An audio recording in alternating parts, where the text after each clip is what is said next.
मरने के लिए छोड़ देंगे।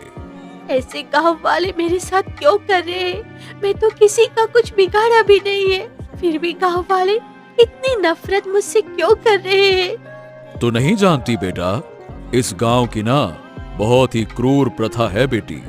इस गांव में एक भी लड़की पैदा नहीं होती है, और अगर कोई पैदा हो भी जाती है तो पैदा होते ही उसे मारकर फेंक दिया जाता है। लेकिन तुम्हारी माँ ने पूरे समाज के खिलाफ तुम्हें 4 सालों तक पाला। वाकई में तुम्हारी माँ सच में तुमसे बहुत प्यार करती थी।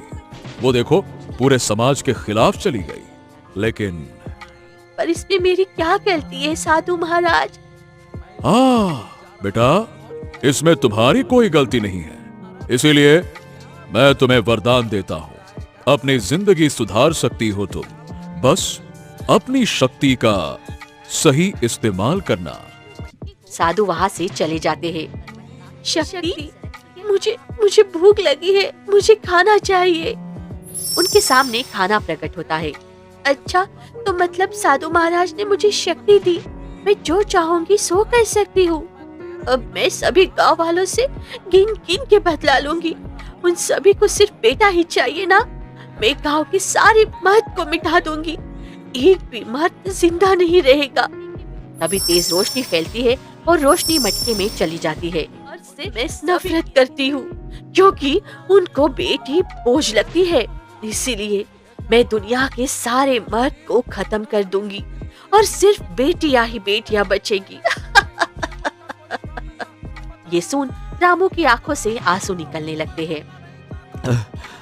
देखो, तुम्हारे साथ जो हुआ वाकई में वो बहुत गलत था, पर तुमने अपने गांव के लोगों के साथ जो किया वो तो सही था, पर आसपास गांव के लोगों की क्या गलती थी? और तुमको वरदान मिला, उसका इस्तेमाल अच्छी जगह करती, लड़कियों को इंसाफ दिलाती। आज भी कितने लोग लड़कियों को बोझ समझते हैं।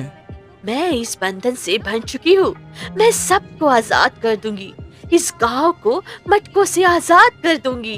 तो फिर बताओ, मुझे क्या करना होगा? तुम मुझसे क्या चाहती हो, बताओ।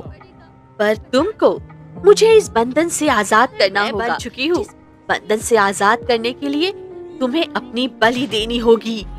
हाँ, ठीक है। अगर मेरी बलि से गांव बचता है तो मैं अपनी जान दे दूंगा। मैं पूरा गांव बचाने आया हूँ, अब मैं पीछे नहीं हटूंगा। ठीक है।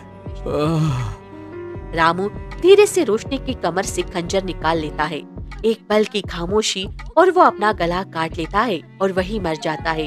तभी तेज रोशनी फैलती है, सारे मटके गायब हो जाते हैं, तालाब के किनारे आ जाता है। रोशनी जमीन पर गिरकर रोते हुए रामू को सीने से लगाती है।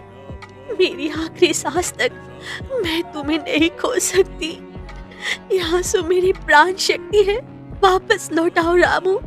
मैं तुम्हें अपनी सारी शक्तियाँ देकर जीवित करती हूँ। जैसे ही रोशनी के आंसू रामू के शरीर पर गिरते हैं, रामू की उंगलियां हिलती है, धीरे धीरे सांस वापस आती है और रामू जीवित होता है। ये क्या?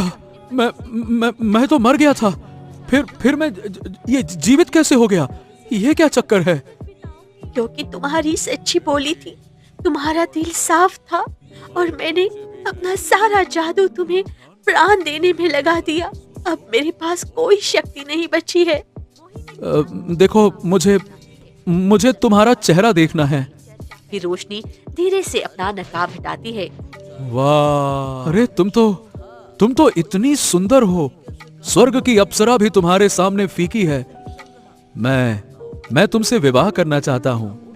क्यों नहीं, मैं भी तुम्हारे साथ शादी करके खुशी खुशी जीवन बिताना चाहती हूँ। तभी सभी गांव वाले होश में आ जाते हैं। सबकी आंखों में पछताओ के आंसू थे। हमें माफ कर दो, हमें बेटियों से नफरत थी, पर आज हमें एहसास हो गया कि हमने बहुत गलत किया। हाँ, चलो भाई, दोनों की धूमधाम से शादी कर देते हैं और ये प्रण लेते हैं कि आज से हमारे गांव में बेटा हो या बेटी, सब भगवान का दिया हुआ आशीर्वाद रहेगा। कोई किसी से नफरत नहीं करेगा। बोलो, बेटा हो या बेटी, सब हो एक बराबर। ढोल नगाड़े बजने लगते हैं।